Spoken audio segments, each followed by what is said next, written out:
जय हिंद दोस्तों, SV exam मैंट्रा पर वापस स्वागत है। आज के 10 सवाल तुम्हारा दिमाग खोलने वाले हैं।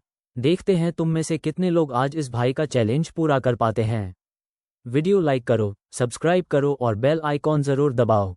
चलो शुरू करते हैं। आ जाओ क्वेश्चन 1 पर। इंडियन पॉलिटी और कॉन्स्टिट्यूशन का एकदम नया फ्रेश सवाल है जो एग्जाम में सीधा पास सकता है। ध्यान से पढ़ो और बताओ क्या होगा इसका आंसर। डॉक्टर सुभाष सी कश्यप, एक प्रसिद्ध संवैधानिक विशेषज्ञ, पहले किस प्रमुख पद पर थीं? ऑप्शन A है भारत की पूर्व अटॉर्नी जनरल। ऑप्शन B है लोकसभा की पूर्व महासचिव। ऑप्शन C है भारत की पूर्व मुख्य न्यायाधीश। ऑप्शन D है राज्यसभा की पूर्व अध्यक्ष।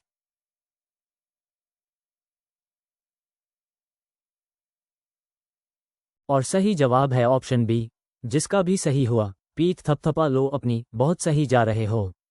जिनका गलत हुआ लोड मत लो, अभी सीख जाओगे। सही जवाब है लोकसभा की पूर्व महासचिव। डॉक्टर सुभाष सी कश्यप एक प्रतिष्ठित संवैधानिक विशेषज्ञ थीं और लोकसभा की पूर्व महासचिव के रूप में कार्य किया। भारत के अटॉर्नी जनरल सरकार के मुख्य कानूनी सलाहकार होते हैं। भारत के मुख्य न्यायाधीश न्यायपालिका के प्रमुख होते हैं। राज्यसभा के सभापति भारत के उपराष्ट्रपति होते हैं। बड़े भाई की टिप, लोकसभा की महासचिव लोकसभा सचिवालय की प्रशासनिक प्रमुख होती हैं। ये पद भारत सरकार के सर्वोच्च सिविल सेवकों के समकक्ष है। आ जाओ क्वेश्चन 2 पर। इंडियन पॉलिटी और कॉन्स्टिट्यूशन का एकदम नया फ्रेश सवाल है जो एग्जाम में सीधा पास सकता है। ध्यान से पढ़ो और बताओ क्या होगा इसका आंसर। डॉक्टर सुभाष सी कश्यप इस क्षेत्र की एक प्रतिष्ठित विशेषज्ञ थीं। ऑप्शन A है नाभिकीय भौतिकी। ऑप्शन B है शास्त्रीय भारतीय संगीत। ऑप्शन C है भारतीय संविधान और संसदीय प्रक्रियाएं। ऑप्शन D है अंतरिक्ष प्रौद्योगिकी।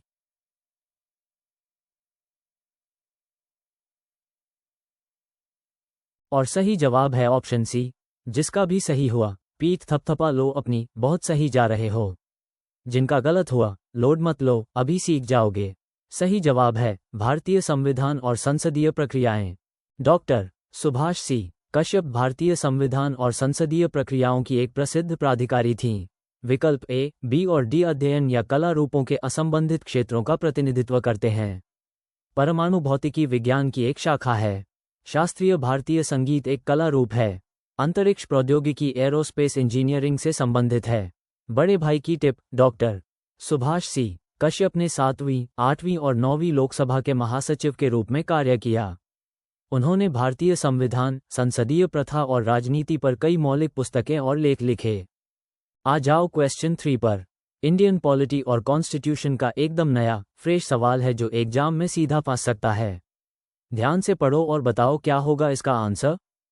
सुधार उत्सव कार्यक्रम में कितने वर्षों के परिवर्तनकारी शासन और नागरिक केंद्रित सुधारों का जश्न मनाया जाता है? ऑप्शन A है 10 साल। ऑप्शन B है 12 साल। ऑप्शन C है 15 साल। ऑप्शन D है 20 साल।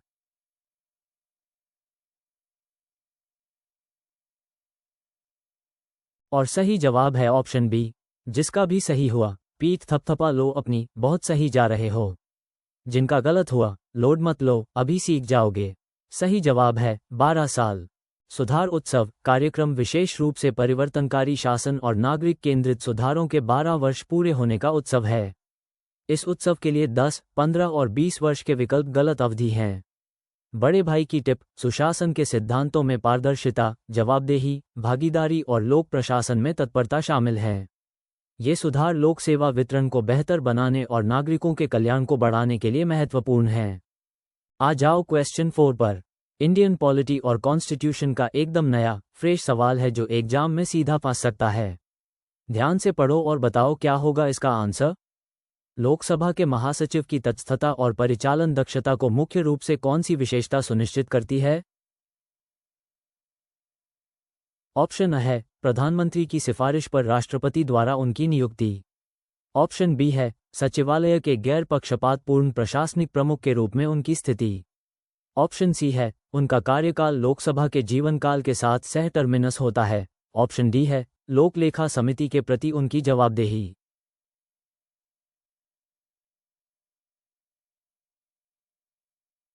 और सही जवाब है ऑप्शन बी, जिसका भी सही हुआ। पीठ थपथपा लो अपनी, बहुत सही जा रहे हो। जिनका गलत हुआ, लोड मत लो, अभी सीख जाओगे। सही जवाब है सचिवालय के गैर पक्षपातपूर्ण प्रशासनिक प्रमुख के रूप में उनकी स्थिति। महासचिव लोकसभा सचिवालय के गैर पक्षपातपूर्ण प्रशासनिक प्रमुख के रूप में कार्य करती हैं, जो संसदीय कार्यों की तटस्थता और दक्षता सुनिश्चित करने के लिए महत्वपूर्ण है। विकल्प ए गलत है क्योंकि महासचिव की नियुक्ति अध्यक्ष द्वारा की जाती है, न कि प्रधानमंत्री की सिफारिश पर राष्ट्रपति द्वारा। विकल्प सी गलत है क्योंकि महासचिव एक स्थायी पद धारण करती है, न कि लोकसभा के साथ सह टर्मिनस। विकल्प डी गलत है क्योंकि लोक लेखा समिति के प्रति सीधी जवाबदेही कार्यालय की तटस्थता सुनिश्चित करने वाली प्राथमिक विशेषता नहीं है। बड़े भाई की टिप, लोकसभा की महासचिव लोकसभा सचिवालय की सर्वोच्च कार्यकारी अधिकारी होती हैं। वे अध्यक्ष और सदन को संसदीय प्रक्रियाओं और प्रथाओं पर एक प्रमुख सलाहकार के रूप में कार्य करती हैं। आ जाओ क्वेश्चन 5 पर। इंडियन पॉलिटी और कॉन्स्टिट्यूशन का एकदम नया, फ्रेश सवाल है जो एग्जाम में सीधा फंस सकता है। ध्यान से पढ़ो और बताओ क्या होगा इसका आंसर। निम्नलिखित में से कौन सा सिद्धांत संसद की विधायी शक्ति के संबंध में भारतीय संविधान की प्रकृति को सटीक रूप से दर्शाता है? ऑप्शन अ है, संसद का पूर्ण वर्चस्व है, जो न्यायिक समीक्षा के बिना संविधान के किसी भी भाग में संशोधन करने में सक्षम है। ऑप्शन बी है, संविधान सर्वोच्च है और संसद का विधायी अधिकार इसके प्रावधानों से प्राप्त और सीमित है। ऑप्शन सी है, संसदीय निर्णयों को रद्द करते हुए संवैधानिक संशोधन तैयार करने की अंतिम शक्ति न्यायपालिका के पास है। ऑप्शन डी है, राष्ट्रपति राज्य के प्रमुख के रूप में संवैधानिक प्रावधानों की व्याख्या और लागू करने का अंतिम अधिकार रखती है।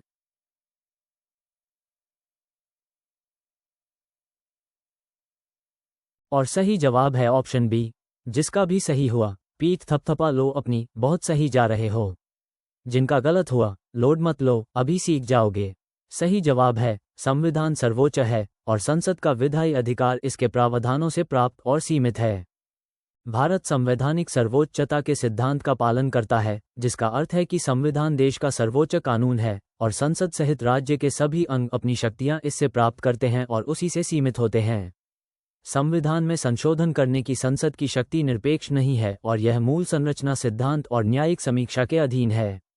न्यायपालिका संविधान और कानूनों की व्याख्या करती है लेकिन संवैधानिक संशोधन नहीं बनाती है। राष्ट्रपति संविधान को लागू करते हैं लेकिन इसकी व्याख्या का अंतिम अधिकार सर्वोच्च न्यायालय के पास है। बड़े भाई की टिप, केशवानंद भारती मामले द्वारा स्थापित मूल संरचना सिद्धांत संविधान में संशोधन करने की संसद की शक्ति को सीमित करता है। ये सुनिश्चित करता है कि संविधान की मूलभूत विशेषताएं अक्षुण्ण रहें। आ जाओ क्वेश्चन 6 पर। इंडियन पॉलिटी और कॉन्स्टिट्यूशन का एकदम नया, फ्रेश सवाल है जो एग्जाम में सीधा फंस सकता है। ध्यान से पढ़ो और बताओ क्या होगा इसका आंसर। पूर्वोत्तर परिषद (NEC) की स्थापना संसद के एक अधिनियम द्वारा कब की गई थी? ऑप्शन अ है 1965, ऑप्शन बी है 1971, ऑप्शन सी है 1978, ऑप्शन डी है 1982।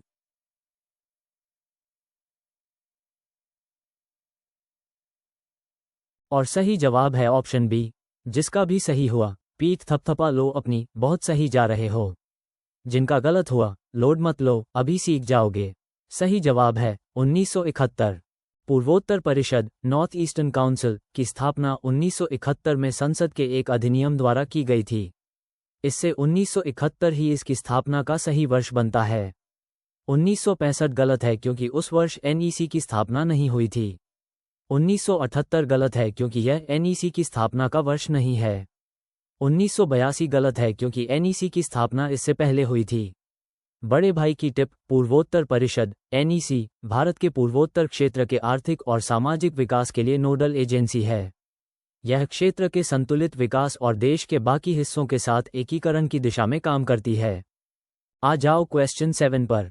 इंडियन पॉलिटी और कॉन्स्टिट्यूशन का एकदम नया, फ्रेश सवाल है जो एग्जाम में सीधा फंस सकता है। ध्यान से पढ़ो और बताओ क्या होगा इसका आंसर। राष्ट्रीय ई-विधान एप्लीकेशन (नेवा) एक मिशन मोड परियोजना है जिसे किस प्रमुख सरकारी पहल के तहत लागू किया गया है? ऑप्शन अ है स्टार्टअप इंडिया, ऑप्शन बी है make in India, option C है डिजिटल इंडिया कार्यक्रम, ऑप्शन डी है प्रधानमंत्री जन धन योजना।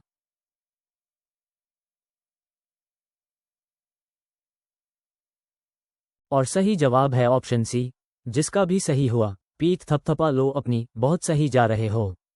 जिनका गलत हुआ लोड मत लो, अभी सीख जाओगे। सही जवाब है डिजिटल इंडिया कार्यक्रम।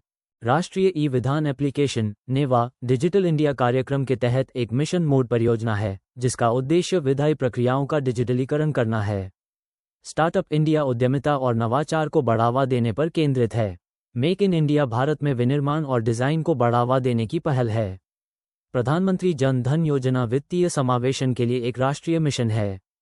बड़े भाई की टिप नेवा का लक्ष्य भारत में सभी विधायी निकायों को उनके कार्यों को डिजिटाइज करके पूरी तरह से पेपरलेस बनाना है। इस पहल से नागरिकों के लिए विधायी कार्यवाही की पारदर्शिता और पहुंच बढ़ती है। आ जाओ क्वेश्चन 8 पर। इंडियन पॉलिटी और कॉन्स्टिट्यूशन का एकदम नया फ्रेश सवाल है जो एग्जाम में सीधा पास सकता है। ध्यान से पढ़ो और बताओ क्या होगा इसका आंसर। डॉक्टर सुभाष सी कश्यप संवैधानिक कानून और संसदीय अध्ययन की एक प्रसिद्ध विशेषज्ञ पूर्व में निम्नलिखित में से किस क्षमता में कार्यरत थीं? ऑप्शन अ है भारत की अटॉर्नी जनरल। ऑप्शन बी है लोकसभा के महासचिव। ऑप्शन सी है मुख्य चुनाव आयुक्त। ऑप्शन डी है राज्यसभा की सभापति।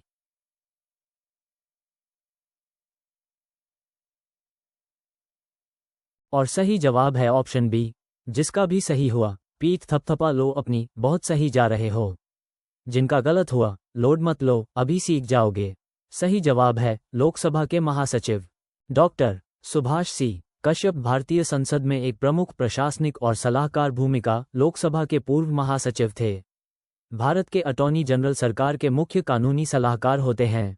भारत के मुख्य चुनाव आयुक्त भारतीय निर्वाचन आयोग के प्रमुख होते हैं। राज्यसभा के सभापति भारत के उपराष्ट्रपति होते हैं। बड़े भाई की टिप लोकसभा की महासचिव लोकसभा सचिवालय की प्रशासनिक प्रमुख होती है जिसे अध्यक्ष द्वारा नियुक्त किया जाता है। ये पद भारत संघ के सर्वोच्च सिविल सेवक के समकक्ष है। आ जाओ क्वेश्चन 9 पर। इंडियन पॉलिटी और कॉन्स्टिट्यूशन का एकदम नया फ्रेश सवाल है जो एग्जाम में सीधा पास सकता है। ध्यान से पढ़ो और बताओ क्या होगा इसका आंसर। डॉक्टर सुभाष सी कश्यप एक उल्लेखनीय शख्सियत जिनका हाल ही में निधन हो गया, अपनी गहरी विशेषज्ञता के लिए व्यापक रूप से जानी जाती थीं, जो निम्नलिखित में से किस क्षेत्र में थी? ऑप्शन अ है पर्यावरण संरक्षण और जलवायु परिवर्तन नीति। ऑप्शन बी है भारतीय संवैधानिक कानून और संसदीय प्रथा। ऑप्शन सी है उन्नत रोबोटिक्स और कृत्रिम बुद्धिमत्ता। ऑप्शन डी है प्राचीन भारतीय इतिहास और पुरातत्व।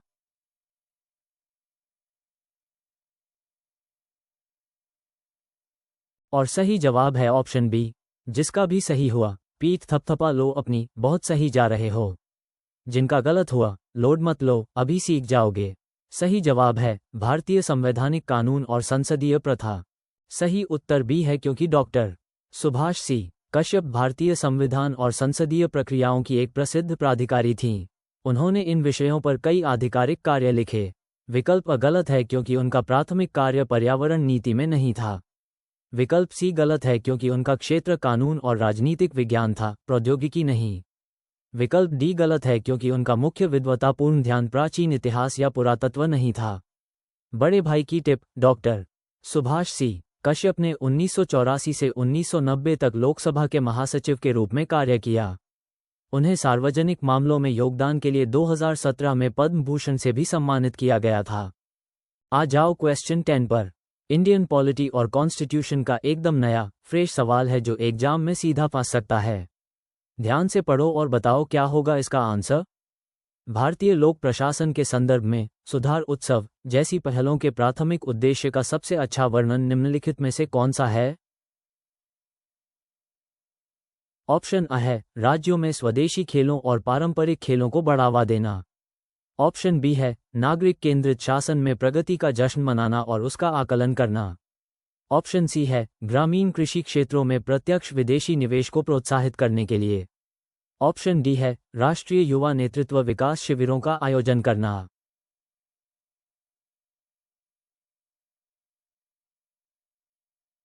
और सही जवाब है ऑप्शन बी, जिसका भी सही हुआ पीठ थपथपा लो अपनी, बहुत सही जा रहे हो।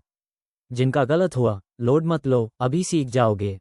सही जवाब है नागरिक केंद्रित शासन में प्रगति का जश्न मनाना और उसका आकलन करना। सुधार उत्सव जैसी पहले शासन में हुई प्रगति को उजागर करने, जश्न मनाने और मूल्यांकन करने के लिए बनाई गई हैं, विशेष रूप से उन सुधारों पर ध्यान केंद्रित करते हुए जो नागरिकों को सीधे लाभान्वित करते हैं। विकल्प बी नागरिक केंद्रित शासन प्रगति का उल्लेख करके इस उद्देश्य को सटीक रूप से दर्शाता है। विकल्प ए सांस्कृतिक और खेल संवर्धन से संबंधित है। विकल्प सी आर्थिक नीति और निवेश से संबंधित है। विकल्प डी युवा विकास कार्यक्रमों पर केंद्रित है। बड़े भाई की टिप, भारत में सुशासन की पहल का उद्देश्य सार्वजनिक सेवा वितरण में पारदर्शिता, जवाबदेही और दक्षता में सुधार करना है।